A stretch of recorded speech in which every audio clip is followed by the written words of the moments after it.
Ngayong araw mga mare ay bising-busy kami dahil bukas na ang house blessings ng aming tatlong bahay. Gumawa din pala kami ng fruit mix ng asawa ko, kaya tara mga mare, samahan nyo kami. At dahil bukas na ang house blessings ng aming tatlong bahay paupahan mga mare, ay eto kami bising-busy na din sa pagpiprepare. At eto yung kapatid ko, kasama na yung dalawang trabahante namin na si Diloy at yung kapatid niya, na bising-busy din sa paghuhugas ng mga upuan. Binibiro ko nga sila dito mga mare na mga the washer boys. At natawa na lang din sila.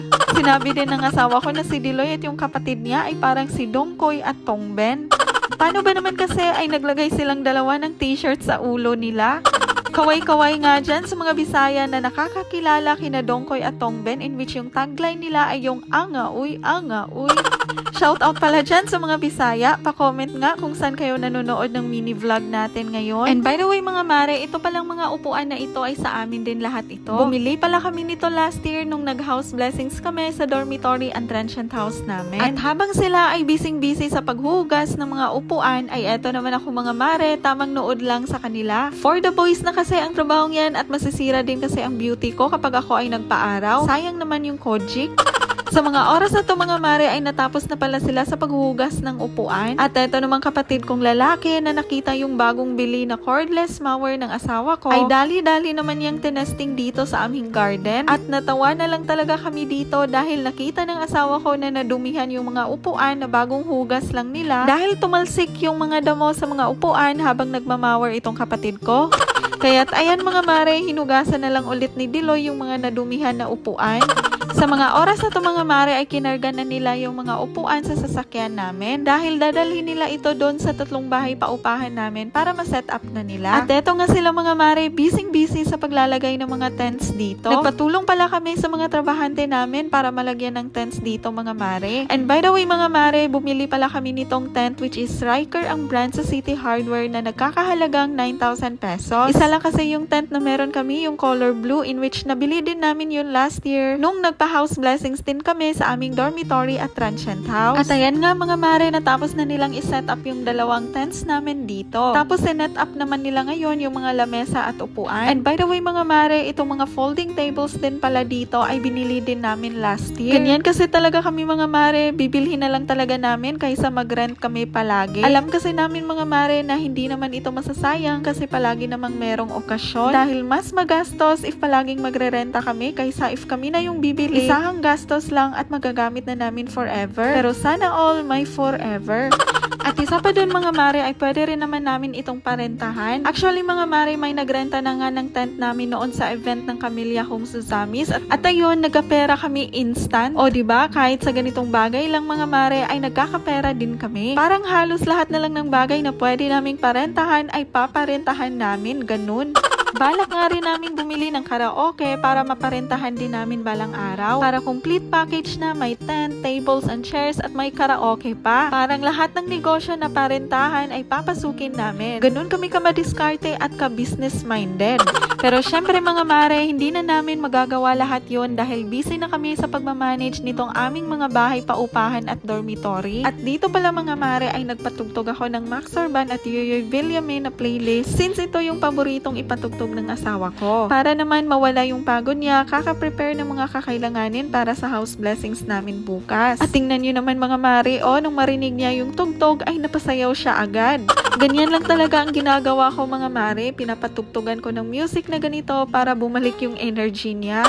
Nasabi niya kasi sa akin noon mga mare na kapag nagpapatugtog siya ng mga music na ganito, ay nawawala daw agad yung pagod niya at stress reliever din niya ito. Kayo ba mga mare, anong ginagawa niyo para mawala yung pagod nyo or ano yung stress reliever nyo? Pa-comment nga mga mare ng sagot nyo, sabay comment din na rin ang Gcash nyo at pipili ako ng mabibigyan ng 1 kyaw. By the way mga mare, pipili lang po kami sa mga nagko-comment sa videong ito. Sa hindi po mapili ay wag sanang sumama ang loob nyo. Dahil may iba pa naman tayong mga mini vlogs na kung saan magbibigay kami ng 1 kyaw kada video. At dito naman sa labas ng bahay namin mga mare ay tumulong sina Kuya Rolly at Diloy sa pagpapadrain ng mga pinggan na hinugasan ng asawa ko. Ginamitan na nga namin ito ng blower para mas mabilis madrain at matapos. At ayan nga mga mare, natapos na nilang madrain yung mga pinggan. At eto, ina-arrange na ng asawa ko yung mga pinggan at nilagay niya dito sa storage box para isahang madala doon sa 3 bahay paupahan namin bukas. At pagkatapos mahugasan ang mga kutsara at tinidor mga mare, ay sinimulan na din naming balutin yung mga kutsara at tinidor ng mga table napkin para naman mas maganda at presentabling tingnan ito sa mesa. Babalutin pala namin ng by set mga mare na merong kutsara at tinidor na para organize kapag kukuha na yung mga bisita. Yun bang katulad ng mga nasa catering mga mare na nakabalot na agad yung mga kubyertos? At dito mga mare ay di ko pa talaga alam paano gawin yung pagbabalot ng mga kubyertos. Tapos tinuruan lang ako ng asawa ko paano gawin yon kasi alam na pala niya dahil nagtatrabaho siya noon sa isang restaurant as head cook. At charan, after ilang ulit mga mare ay nakuha ko na talaga at sobrang saya ko talaga dyan na sa wakas ay tama na yung pagkakagawa ko. At ayan, dahan-dahan na naming sinimulan yung pagbabalot ng mga kubyertos dito mga mare. At pinatulong na din pala namin dito sina kuya sa pagbabalot kasi kung kami lang dalawa ng asawa ko ay baka hanggang madaling araw pa kami nito matatapos. Nagsuot na din pala kami dito ng guantes mga mare para naman malinis kasi syempre kubyertos yung hinahawakan namin. At dito nga ay natawa kami dahil ang tagal kong nasuot itong guantes. Natawa pa nga din dito si Kuya Rolly dahil hindi daw niya mahanap yung mga daliri niya kasi ang sikip ng guantes.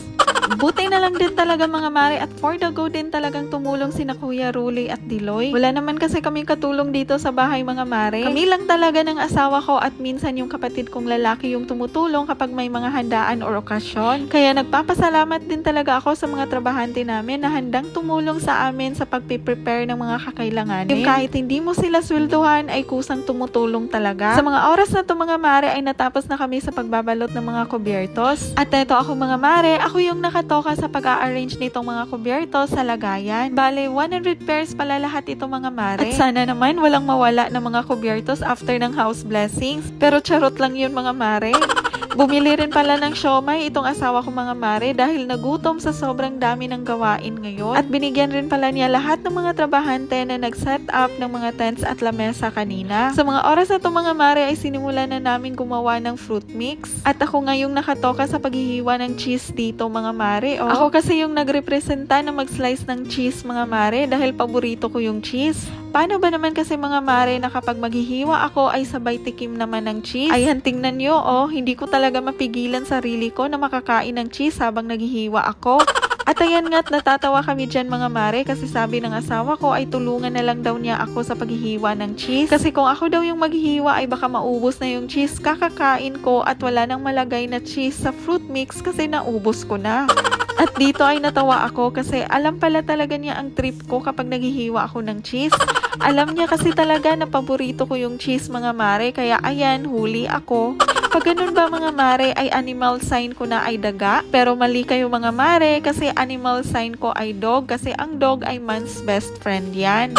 At dito nga ay natatawa ako mga mare dahil ang bilis-bilis makahiwa ng asawa ko ng cheese tapos ako naman ang bagal-bagal makahiwa ng cheese. Sinabi ko sa kanya na halatang halata talaga na hindi ako marunong magluto kasi napakabagal kong maghiwa. Pero sabi naman ng asawa ko ay okay lang naman yon at ang gusto niya talagang marinig sa akin ay eto. Okay, I'm cute.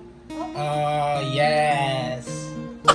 Sabi niya kasi palagi sa akin mga mare na okay lang na hindi ako marunong magluto at hindi talaga ako taga-kusina. Dahil andyan naman siya na marunong magluto at siya na daw bahala basta mga pangkusina na gawain. Kasi sabi niya sa akin mga mare na kapag kaming dalawa daw ang marunong magluto, hindi na daw yun balanse kasi baka mag-away kami palagi kung sino yung mas magaling magluto sa amin. Kaya binibigyan talaga tayo ng Diyos ng partner natin mga mare na katuwang natin at yung perfect fit talaga sa atin. Para kung anong kulang sa'yo or kahinaan mo ay siya yung pupunan nun at saktong-sakto lang talaga sa akin yung binigay ng Diyos na makakasama ko. At ayan na nga mga mare, hinalo-halo ko na yung fruit mix. Nagpa-video ako niyan para akalain nyo na ako talaga yung gumawa niyan. Pero parang bagay pala sa akin mga mare no na maging food vlogger. At ayan nga't natapos na kami mga mare at nilagyan na ng cling wrap ng asawa ko itong fruit mix para mailagay na niya sa ref namin. At ayun lang mga mare, sa wakas natapos din lahat ng gawain namin ngayong araw. Abangan nyo na lang bukas mga mare yung house blessings ng aming 3 bahay paupahan ha. So ayun lang muna sa ngayon mga mare. Sana nag-enjoy ka sa videong ito. Sa susunod ulit. Bye!